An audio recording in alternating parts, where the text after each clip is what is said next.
ନମସ୍କାର। ମୁଁ ତୁମ ସନ୍ତୋଷ। ଆଜି କିଛି କହିବାର ଅଛି।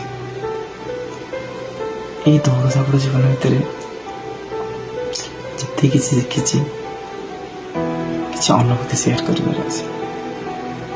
ଯଦି କିଛି ଭୁଲ କହିବି କ୍ଷମା କରିଦେବ। ଜୀବନ ଲାଇଫ ବହୁତ ସୁନ୍ଦର, ବହୁତ ଜଣ ଜଣଙ୍କର ହେଇନଥାଏ, ବାସ୍ ବନେଇବାକୁ ପଡେ। ବଟ୍ ଲାଇଫ ବହୁତ ସୁନ୍ଦର। ଅସୁନ୍ଦର ବନେଇବା ପାଇଁ ଲୋକ ତ ଅଛନ୍ତି ନା। ସେଇଥିପାଇଁ ସାଇଲେନ୍ସର ମନକୁ ଶାନ୍ତି ରଖ।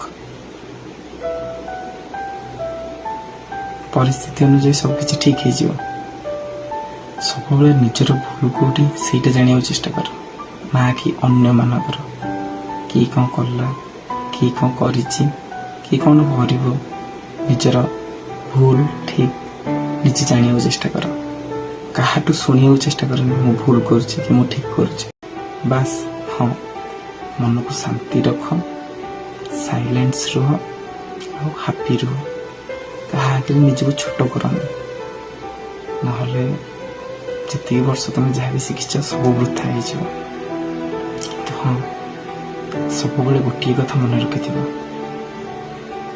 ସବୁ ଲୋକ କେବେ ବି ତମକୁ ବୁଝିପାରିବେନି, ଆଉ ତମେ କେବେ ବି ସମସ୍ତଙ୍କୁ ବୁଝେଇ ପାରିବନି।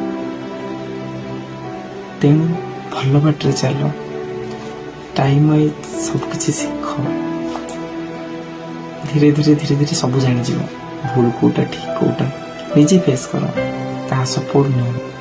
ଜୀବନରେ କିଛି ସହଜରେ ମିଳେନି, କାହାକୁ ମିଳେନି, କାହାକୁ ବି ମିଳେନି। ତା ପାଇଁ କଠିନ ପରିଶ୍ରମ, କଠିନ ତପସ୍ୟା କରିବାକୁ ପଡ଼ିବ। ଏତେ ଇଜି ନୁହଁ କିଛି ପାଇବା। ସେଥିପାଇଁ ନିଜକୁ ଭଲ ବାଟରେ ନିୟୋଜିତ କର, এই ଜୀବନଟାକୁ ବର୍ବାଦ କରନି। ଗୋଟେ ଉଦାହରଣ ଶୁଣ। ଗୋଟେ ଗଛ ଥିଲା, ଗୋଟେ ଗଛର ଡାଳକୁ କେବେ କାଟିଲେ ସେ ଗଛ ଝାଉଁଳି ପଡ଼ିବନି। ହଁ, ଯଦି ତାର ଚେରକୁ କାଟିଦେବା ତ ସେ ଗଛ ଝାଉଁଳିଯିବ। ଠିକ୍ ସେହିପରି ମଣିଷ ତାର ନିଜର କର୍ମ ନୁହେଁ, ନିଜର ଭାବନା, ନିଜର ବ୍ୟବହାର ଦ୍ୱାରା ହିଁ ହାରିଯାଏ। କର୍ମ ସଦାବେଳେ ତମକୁ ସପୋର୍ଟ କରିଥାଏ। ବଟ୍ ଯଦି ତମର କର୍ମ ଭଲ କିନ୍ତୁ ତମର ଚିନ୍ତାଧାରା, ତମର ଭାବନା, ତମର କଥା କହିବାର ଶୈଳୀ ଖରାପ, ଦେନ୍ ସେ କର୍ମ କେବେ ସକ୍ସେସ୍ ହବନି। ତମର ଭାବନା, ତମର କଥା କହିବାର ଶୈଳୀ ଖରାପ, ଦେନ୍ ସେ କର୍ମ କେବେ ସକ୍ସେସ୍ ହବନି। ଗୋଟେ ସର୍ଟରେ କହୁଛି, ଲାଇଫ କ'ଣ ମଜା କଥା। ଗୋଟେ ସର୍ଟରେ କହୁଛି ଶୁଣ, ଲାଇଫ କ'ଣ। ତମେ ପରିଶ୍ରମ କର, ଲୋକ ହସିବେ। ହଁ, ପରିଶ୍ରମ କର, ଲୋକ ଦେଖିକି ହସିବେ। ତମେ ଗରିବ ହୁଅ, ଲୋକ ଇଗ୍ନୋର କରିବେ, ଏଇଟା ବି ସତ। তুমি ସଫଳତା ପାଅ, ଲୋକ ଜଳିବେ। ତ ଭାବ କ'ଣ ଏଥିରେ ଚଏସ୍ କରିବ। ସେଥିପାଇଁ ଲୋକଙ୍କ କଥାକୁ ଆଭଏଡ୍ କର। ନିଜ ମନ ଭଲ ଅଛି, ନିଜେ ନିଶ୍ଚିନ୍ତ, ନିଜେ ଭଲ, ଫୋକସ୍ରେ ଚାଲ।